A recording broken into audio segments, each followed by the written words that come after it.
Welcome, everybody. It's lovely to see you again. I'm glad you've joined us. And it's 2025, so we're expecting a good year. If you're looking at this retrospectively, you can tell me whether it has been a good year or not. But so far, it's January and it's exciting. So I've invited Jemma Burgess here today again, and she's going to talk to us. Good morning, Jemma. How are you? Good morning. Yes, I'm very well, Victoria. Thank you. And thank you for having me back again. I really enjoy our conversations and our growing relationship. It inspires me every time we speak. So yeah, really excited to have another chat with you today. Yeah, well, I'd really like to dive more into your hope on prescription. I'd like to know more about that and about you and what inspired you to develop it. So maybe you can just begin by telling us what hope on prescription is. How did you get this baby going, and what's happening with as far as developing it? Yes, sure. So interestingly enough, I actually started this project about 5 years ago. And at the time it was called Hope Adventures. And the idea was to basically help inspire people to have hope through the creative arts and originally the great outdoors as well. Because I was given Artisan Island in Canterbury. Due to moving away, I then lost the role of things down there and decided to put it on the back pedal. And I was like, right, maybe this is a project that doesn't ever come out. But it was like the books on my shelf started talking to me. It was like, just pick me up again. So I was like, okay, well, maybe we should revisit this project. I felt a calling to do it, Victoria. It just sort of keep coming to me. Ideas kept coming to me. The Mm. books that I'd had all my ideas in just kept sort of jumping off the shelf. And I was like, okay, let's pick it up. Let's see what this wants from me and how I can make this work in this new area that I live in. So I renamed it and I decided to rename it Hope on Prescription, predominantly because I, at this stage, was now classed as the local health champion within my community. Mm. And I wanted to stress the importance, I feel, of how there is so much power in the creative arts and helping us through challenging times, which in turn ignites hope, brings us hope. It's all about self expression. It's all about finding that light during the darkness. And it's all about just re inspiring that, yes, okay, we have challenging times because we do. We can't escape that. It's going to always happen. But the Mm. main thing is there is always a little bit of light. And sometimes we just have to look a little bit closer. And this just kept growing inside of me, and I was like, I need to share this with people. I had so much research, so many ideas, workshops, plans, and I was like, it's time to start sharing this. So it got to about a year ago where I really started to knuckle down with it. I started contacting the right people, getting the motions in action. And yeah, I started to make hope happen within the community. And that's kind of it birthed from a place of intense emotion for me. But then I tried to sort of leave it, and then it was like, no, you're not leaving it. So it just grew and grew, and I'm so glad it has because it's powerful to so many people. And to me too. And it means so much in my heart, which obviously helps because if you're passionate about something, then you never give up. Yeah, and you've got the radio show as well as part of that. Yeah. You're talking about your roles and your personal journey into uh, performance, etc., and projecting self through arts, etc.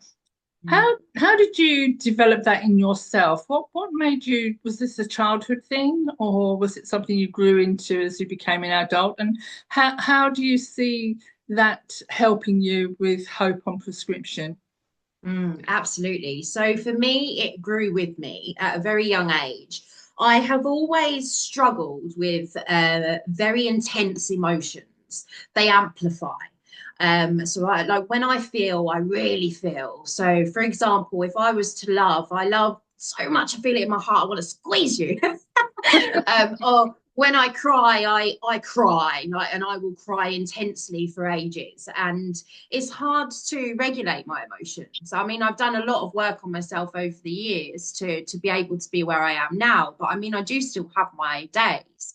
But from a very young age, I used to journal. And the age of 8 was the first journal that I was able to look back at as an adult. I kept it for that long. And I started to read back to try and understand myself, to try and figure out why I was so emotionally intense and how I could navigate my way through life.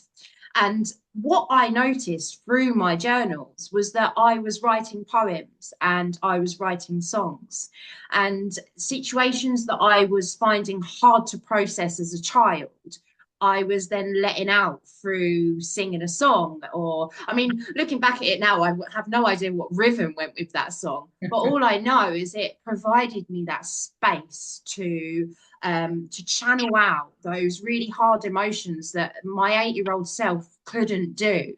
And that's what sort of kept me ticking through. As I got older, it then became an expression through dance, and then it became an expression through acting. And I didn't realize this, but as I was growing up, because I wanted to avoid my emotions so much, that's why I loved acting so much, because I was able to then adopt a different role. I was a different person. And as sad and hard as it sounds to say that now, I understand because of all the learning that I've done. But all of that, every single part of that, the creative process, the planning, all of that gave me room to release all those really heavy emotions. That's quite a powerful thing. So you're really saying that it's really good for young people to start expressing themselves. I can remember writing. I've still got three exercise books full of my poems from when I was a child. And when I look back at them, I'm there. It's hard to remember sometimes what you were like as a child and what was affecting you. And it takes me back to those moments. I can't say I was traumatized in any way, but I was starting to start feeling love and questioning what love and relationships and friendships are about. And so I can see that what you're doing would help an awful lot of young people and children and their parents to understand them. Let's take that again then. So you write poetry and you include poetry in your program, don't you? In your Hope on Prescription radio show. So can you tell us how is that received even? How do people respond to that? So on the radio, it's wonderful because we have an array of opportunities to share stories and songs. And for me, poetry is just so powerful. So I was like, right, let's get it out there a bit more. Let's share it more so. And because the radio is on the hospital, it's really nice because it provides that beautiful language for people to just listen into while they're either busy working or recovering or whatever it is. And we share the poems on the radio, and we've had a few wonderful responses, people writing in saying thank you so much for sharing this. I really relate to this. We actually had a gentleman message me saying please share this poem that my granddad wrote that has got me through my entire teenage to adulthood. And that in itself was such a beautiful thing, because he wrote this small short sweet poem, but that small short sweet poem stayed with his grandchild, and it has helped him through so many situations throughout his life. So it just shows the power that poetry can have. Getting really good responses, like people that I'm talking to in different communities, from different departments at the hospital, from listeners that are listening that are actually outside of the hospital. They're really quite excited because they're like, oh, well, what's going to be shared next? And the beauty of it is, like, I always try to find poems that inspire hope, but also poems that allow you to express those difficult feelings. So there might be situations where you have gone through a circumstance that are really hard to talk about, which is natural because you don't want to unearth that sort of stuff sometimes, and it is challenging to talk to people. But the beauty in poetry writing is it allows you to express it metaphorically. So you haven't got to actually go, this has happened to me in its rawest form. You could then change it into, well, the roots of the ground were intertwined within my soil where I could not see no light, for example. And that's kind of me saying, oh, well, I was lost within the earth and it was so dark and I couldn't breathe. But do you know what I mean? Like, so it allows you to express yourself without really having to say the words, but you feel like you're saying the words from here. I don't know whether when you're writing poetry, Victoria, if you experience that, where you can express something like that, but not it's exact what's happened. Does that make sense? Well, yes, sometimes I think I'm more careful these days, and I like language, and I try to find the right words to express my feelings. Whereas when I was younger, probably I didn't, and that's where perhaps performance art comes in, or painting, and where there's no, you don't have to think, you can just feel and Yeah. express it through color and form or movement, even. How do you see your workshops going once you get this completely sort of embodied and out there? How do you see your workshops? What do they be like? How can we join them? Yeah, yeah, absolutely. So predominantly my focus is on poetry and performance because that is my strongest area. However, that being said, I have recently been exploring some wonderful painting workshops. Just like you said, some people can't articulate words and don't know how to articulate words and may not even want to, and that's okay. So what other types of expression can we offer to people like that? Painting is one. Like you say, you can let go of that thought, and whatever comes on the canvas is what comes on the canvas. There's something so beautiful and powerful about art, is that there is so many room for experimentation, for exploration. You don't have to worry about mistakes. I remember when I first started painting, I was always so frustrated because if I'd make a mistake, that was it for me. It ruined the entire canvas.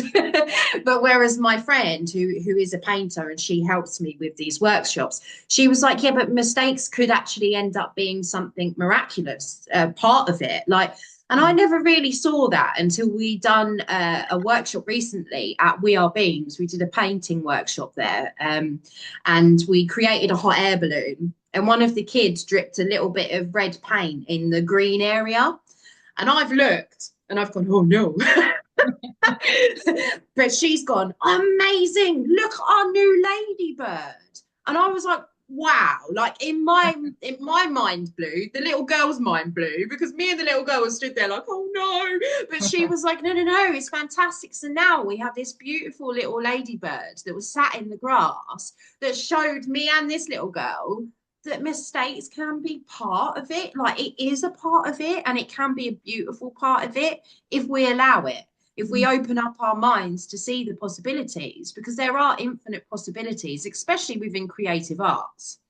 So back to your question about the workshops, we're going to be running a series of workshops in primary schools, in secondary schools, in the community halls, where children are going to get involved in poetry and performance. And there are going to be, as I say, community workshops where young adults and adults are all welcome to come along and get involved in the poetry and performance.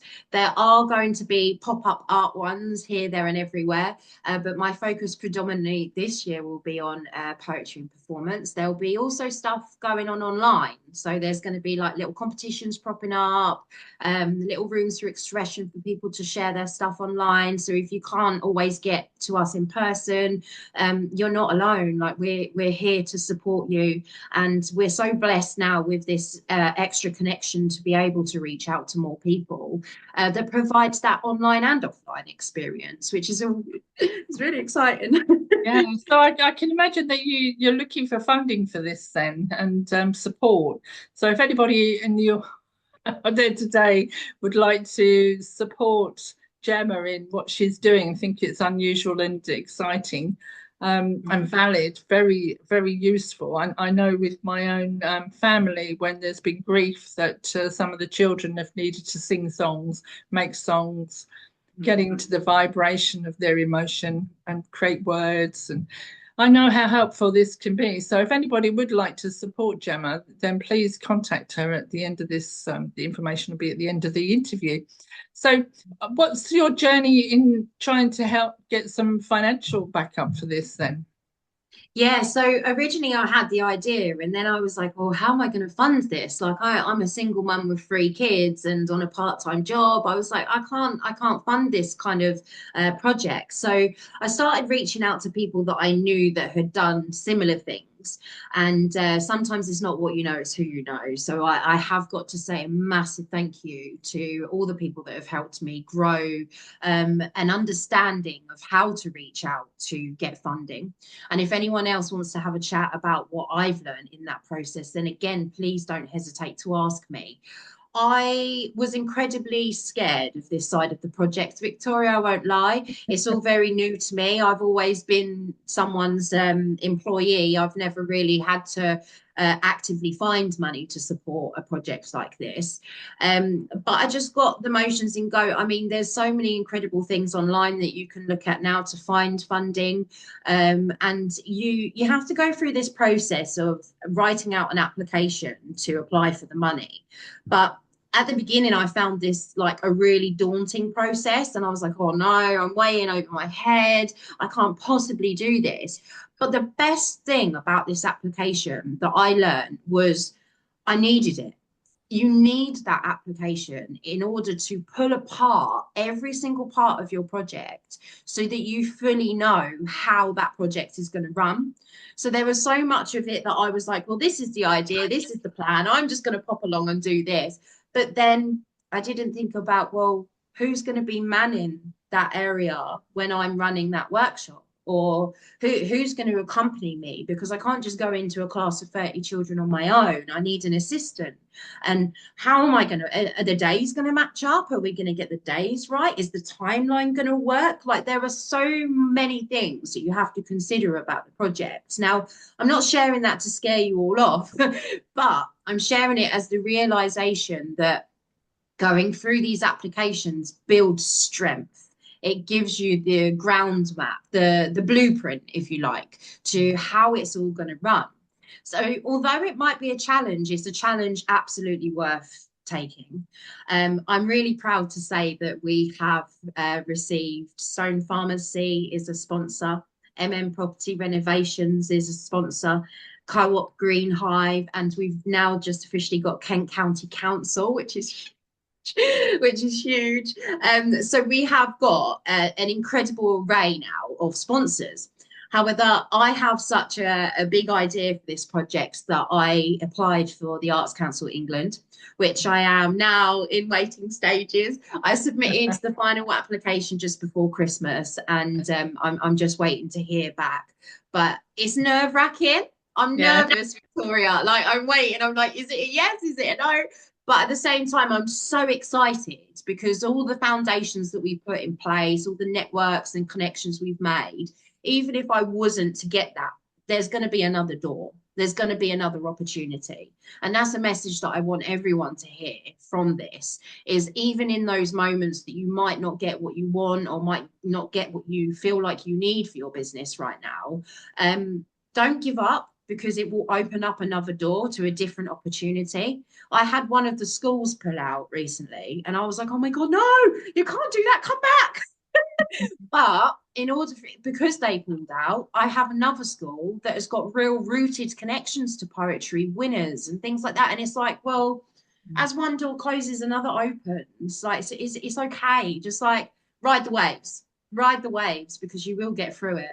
Yeah, and also that it opens your mind as to where possibilities of funding can be, because there's an Mm. awful lot of people leave legacies and donations to organisations and businesses to enable them, like schools, etc., colleges, to enable them to give out to the community. And it's just finding those, and that a lot of that is networking and word of mouth, isn't it? So setting up a non-profit is very difficult in its outlook. And like everything, you wouldn't do anything if you didn't have the passion to Mm. drive you forward. But once you get started and you get the help and the support and the ideas come from external, there are people out there with the answers that can help guide you and help you fill out the forms even.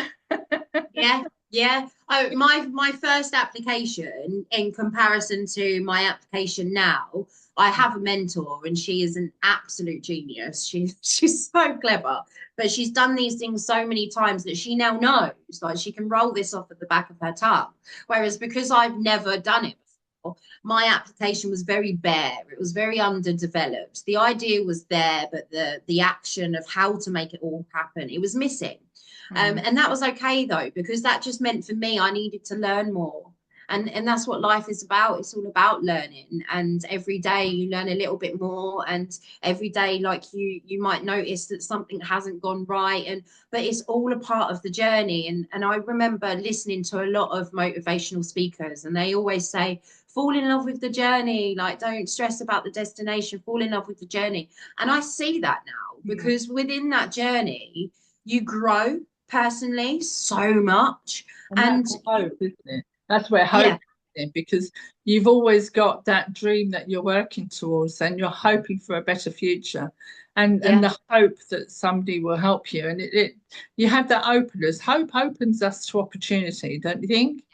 yeah, absolutely. I mean, for me, hope is the poet of the heart and the soul, because it's the hand that's reaching from the darkness, providing you that little bit of light. Because life is, it's all about balance, isn't it? You're going to get the darkness, but you're going to get the light. And sometimes we have to look a little bit closer, but hope really allows you to find the beauty in situations, to find the little bit of strength, just like when you're trying to light a fire and getting that little spark. Although it seems so small, if you keep focusing on that spark, eventually you will have something, you'll have your fire blazing, and you're dancing around the fire. I like the idea of hope on prescription, though. It's like, it's medicine. Without hope, you can't get better. In my eyes, hope is the antidote that we all need. If we all have a little bit of hope, we're all able to open our minds a little bit more to find solutions to these problems. Mm. I mean, it's not easy, Victoria. I'm not saying it is. There's been certain times where I've been so dark, where I was like, Yeah. what even is hope? And I've had it. I had a massive crash last year whilst I was running this project. And I was like, I said to my friend, it's like, how am I supposed to inspire hope when I don't feel like I have it? And I was getting so frustrated. But the thing that I was missing, and I know this might sound strange, like a lot of people don't really understand the concept, but for me, the thing that I was missing was gratitude. Because the minute I started really homing in on the things that I could be grateful for in the midst of all the darkness, so say you've got loads of crazy stuff going on, but you have healthy children, but you have a roof over your head. Yeah. All right. You might not have any gas, but you have a pair of pajamas and an extra pair of socks. Like these little things we often look over because we're just so used to it. Like it is just a part of our life. But those little things provide hope. And Yeah. through sitting down and writing gratitude lists, like for me, I was then able to see so many reasons to have hope. So I did it. I did it for a whole month, 28-day practice where I wrote down 10 things that I was grateful for during the time that I didn't feel like I had any hope. Yeah. And at the end of the month, I had 280 things to prove that there is hope. Mm. And we just have to look a little bit closer. I mean, some days there are a few things that I repeated, but that's okay. I love my duvet. I think Do you know that's what? It amazing. doesn't matter. It's the simplest of things. A warm cup of tea that can bring you hope in quite a frustrating moment where you just need to go and take a breather. Go and have a warm cup of tea. There's a little bit of hope Yeah. because you're listening. Self-nurturing as well as self-expression is Yeah. important.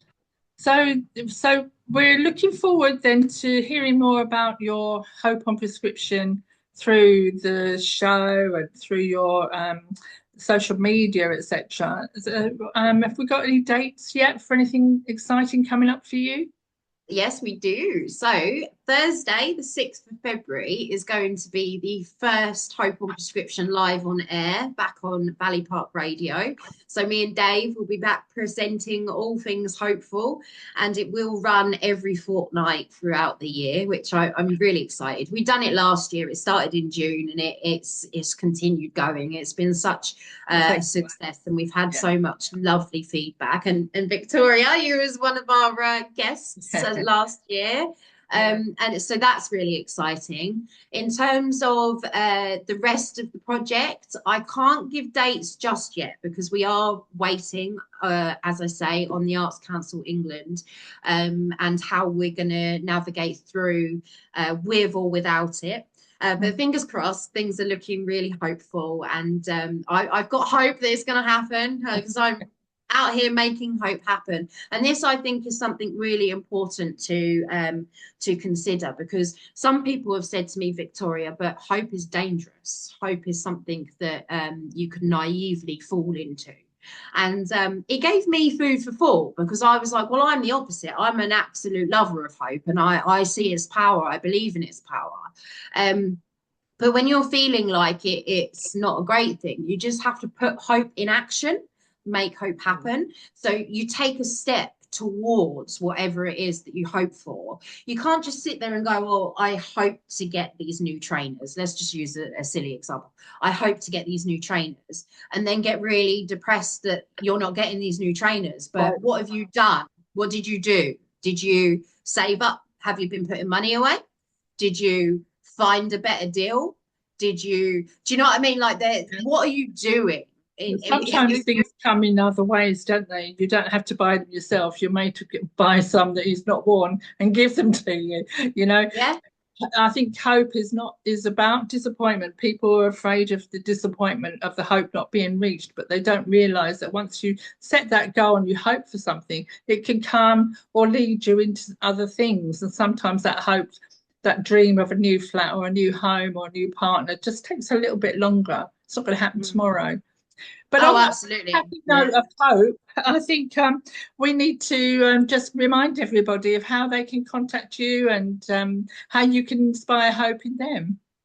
Yes, absolutely. So if you want to check more out of Hope on Prescription, you can head on over to www.hopeonprescription.co.uk.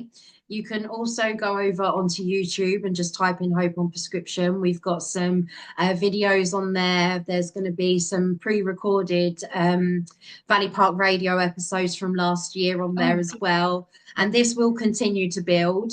At the moment, I'm a one-man band when it comes to social media. So I am working on that. But again, it's something that I need to grow at doing. But there will be things where you can go to. There's going to be resources. There's going to be books. There's going to be songs, like an inspiring playlist. If you're in one of those moods, just create this playlist of songs and it will help to inspire hope within your hearts. Also a Facebook page, Hope on Prescription. You can head on over to there. Sometimes we do an odd competition. We did a competition, didn't we, Victoria, at Christmas, where a lovely lady won 4 tickets to go and see Sleeping Beauty. Amazing. What a gift. It's just like finding, but it's just like finding little things, little stories, real stories. So even and if sponsors, more sponsors. If anybody wants to help absolutely, Jemma, because we can't. Maybe somebody would like to give some time to you to help you with some social media or something. Don't know. And any connections, please send them to Jemma. It takes a team. It takes a team, guys. Like, we can't do this hope inspiring work without a team. You can't. And that's something that I've learned heavily over the last year. I was like, no, I could get all this done. But you can't. You need a team. And that team just strengthens that hope. Well, it's all coming to you, I'm sure, and it's going to be great. I know people I can think of people to recommend to you for the workshops and different things. So I'm looking forward to it. So meanwhile, listening to Jemma's radio show, all the details are below. And thank you, Jemma. Thank you so much for coming and sharing with us today. Oh, thank you so much, Victoria. It's been wonderful, and it's actually been really nice to be interviewed. As I said to you before, I was like, I'm used to interviewing everyone else, so this was new to me today. Thank you so much, and see you again, everyone. Thank you. 2025. Let's see what happens. What's Mm, occurring? That's it. Have hope, guys, and make it happen. Bye. Bye.